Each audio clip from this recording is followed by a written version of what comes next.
immunotherapy in stage 3 non-small cell lung cancer, evidence and experience so far. What I try to do is to take the immunotherapy role in overall in stage 3 non-small cell lung cancer and see what is the evidence for today's use. Next slide, please. Click again.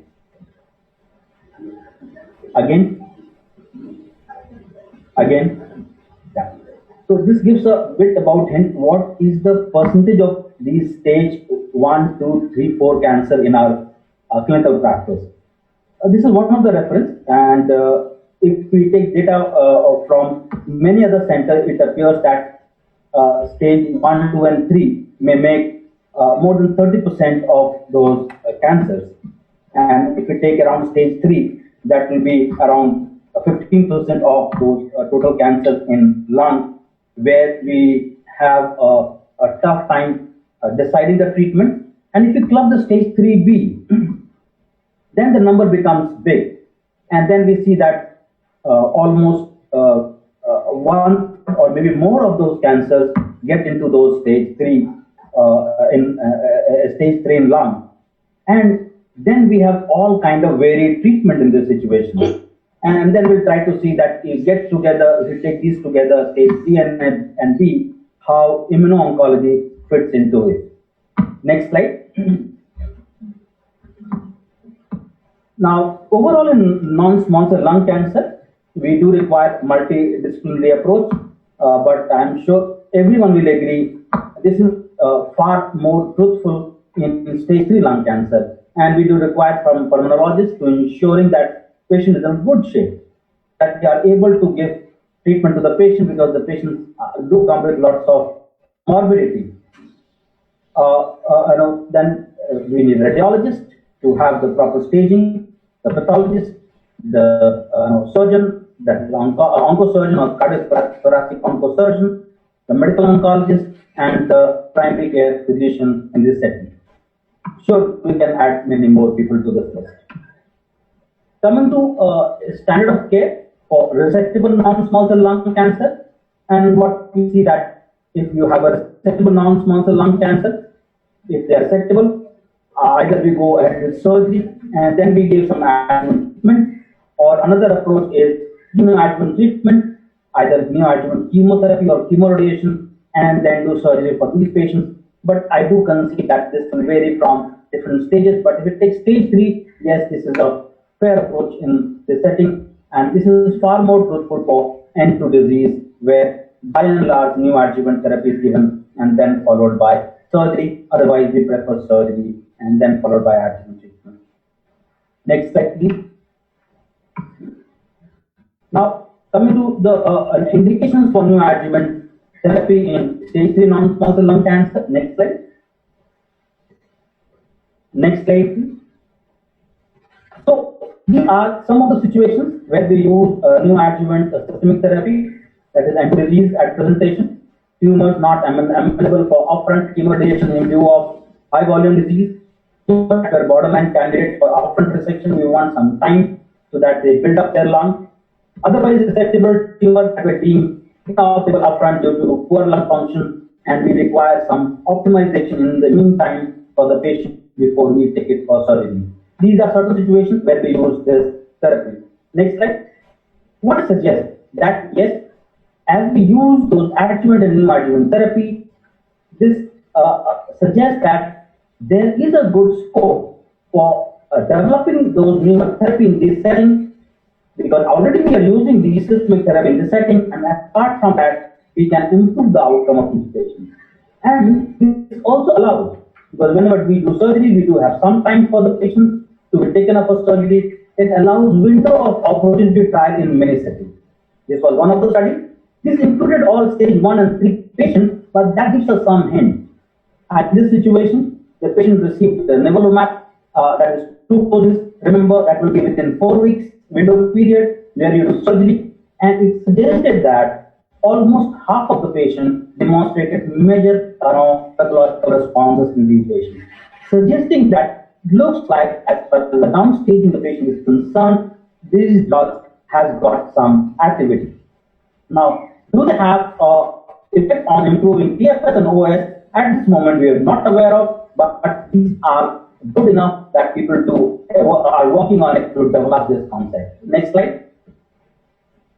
Showing the other studies, there are in fact now 8 of the studies have been published. They are a smaller one, and I am showing you many of the studies which is ongoing to define these immunotherapy in neoadjuvant setting to see that it is feasible or not, it is safe or not, and does it add an improvement of outcome of these patients or not. Next slide.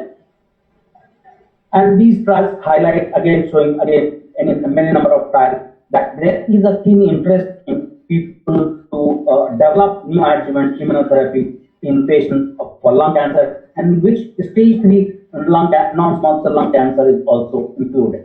Next slide. These are again showing you some more trials saying that yes, there is a lot of interest in developing this treatment. Next slide.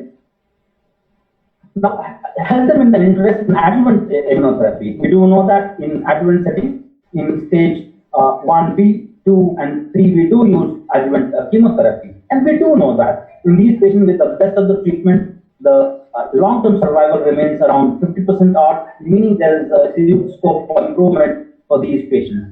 And yes, we do have some trial going on where there is people have an interest to improve outcome, because we do understand since late 1990s or early 2000s, there hasn't been a real good development in adjuvant setting, except for maybe one drug, which I'm sure we'll talk about it, which improves outcomes beyond the cisplatin-based chemotherapy. After that, we have started it, and there has not been much development to improve outcomes. It appears that yes, people have interest in using immunotherapy, and this is one of the studies, which is a famous one, AROWIS trial, where after giving the standard treatment, people are trying to see if we add immunotherapy to them, do they improve outcome in this situation or not. Next slide. And these trials also include stage 3 lung cancer. Not only one drug, as I showed you, neoadjuvant setting. In this setting also there are other drugs. Previous trial was on nivolumab, and here is another trial which is for pembrolizumab in again stage 1, 2, and 3 patients. Stage 3 patients are included to see that giving adjuvant immunotherapy will improve outcome or not. We do know that it does improve in melanoma, and people are interested in a tough to treat tumor like lung cancer. Does it add to the outcome? Next slide. Showing that interest of many people in this setting, and these are those phase 3 trials suggesting that yes, there is a keen interest in adjuvant setting for immunotherapy. Next slide, please. Next slide. Now coming to this was for stage 3 tumor, resectable, and for the role for immunotherapy in neoadjuvant setting and adjuvant setting, where looks like there is something promising. Looks like we are looking keenly for the outcome of these patients. Coming to the unresectable non-small cell lung cancer, and we are starting with the induction chemotherapy. Induction prior to chemoradiation therapy has been tried in many situations to see that does it improve outcome or not. And what we can conclude for that induction chemotherapy, patient is fit for chemoradiation, then it doesn't add improvement in outcome for these patients. Next slide. And this is the induction chemotherapy trial for unresectable non-small cell lung cancer patient, and what we can see here that it looks similar outcome. Next slide. Suggesting that if patient is fit for chemoradiation, you need to go ahead with the chemoradiation. If it has toxicity, it doesn't add to the improvement in outcome. But we do use it, as I suggested earlier, in many settings, and we do use in our patient at TMS. If the patient is initially not fit for chemoradiation and you require downstage of the tumor, then yes, you can downstage a significant number of patients. In our population, it was almost almost 2/3 of the patients we were able to give chemoradiation subsequently. Now coming to what way we can give chemoradiation. That chemoradiation, it can be either sequential or it can be concurrent. Both ways, if the patient is unfit for concurrent chemoradiation, then one can think about giving sequential chemoradiation in these patients. When we give chemotherapy, and followed by radiotherapy rather than chemotherapy. What are the chemotherapy regimen used? There are many of them. What is best tolerated chemotherapy? As many people you will ask, you will get as many answers. But what we know that yes, combination chemotherapy is a rule, but apart from that, there is also data for single agent chemotherapy with carboplatinum that also can be used in these patients. I'm sure we will have a discussion in subsequent what people prefer in the practice and what are the issues we should remember, especially in the context of when we are using immunotherapy in these patients. Next slide. Survival remains, as much we say the chemoradiation in lung cancer is a curative treatment, but we need to remember with the best of the treatment, the median survival of these patients remains around 25 months apart, and if you take slightly older trial, the median survival goes around 17 months, 18 months, or 20 months odd.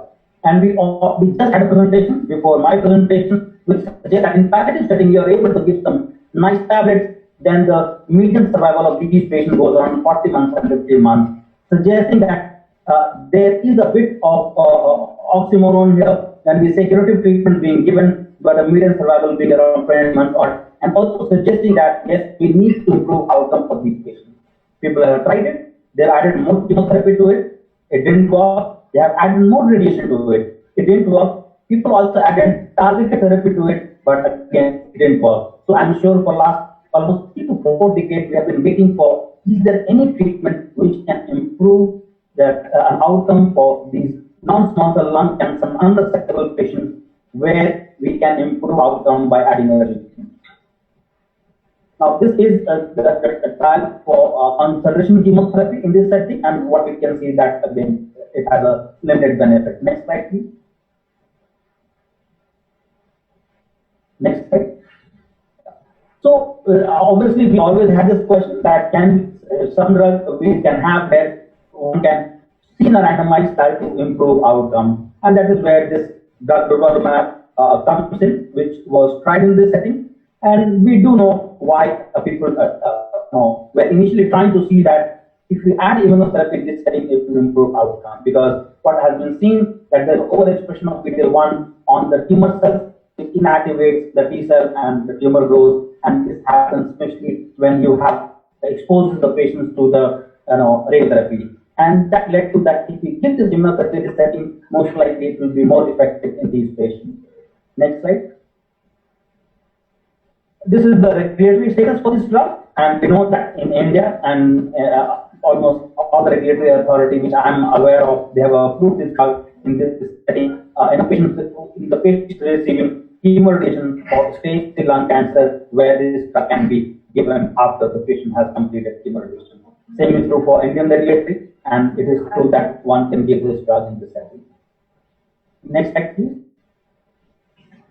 Now, people have this is a trial, and what we see that finally we had a situation where we have this drug which improve outcome for these patients. Initially, the data was of progression-free survival, and I'm sure we all know it. And just re-emphasizing these kind of curves we don't see so often in general oncology. Definitely, we don't see so commonly in lung cancer, where at 18 months you do have almost more than 20% improvement in absolute improvement in progression-free survival for patients receiving one form of treatment. And here it was post-chemoradiation patient receiving durvalumab versus patient receiving placebo in this setting in the patients of stage 3 non-small cell lung cancer who were unsusceptible. Next slide, please.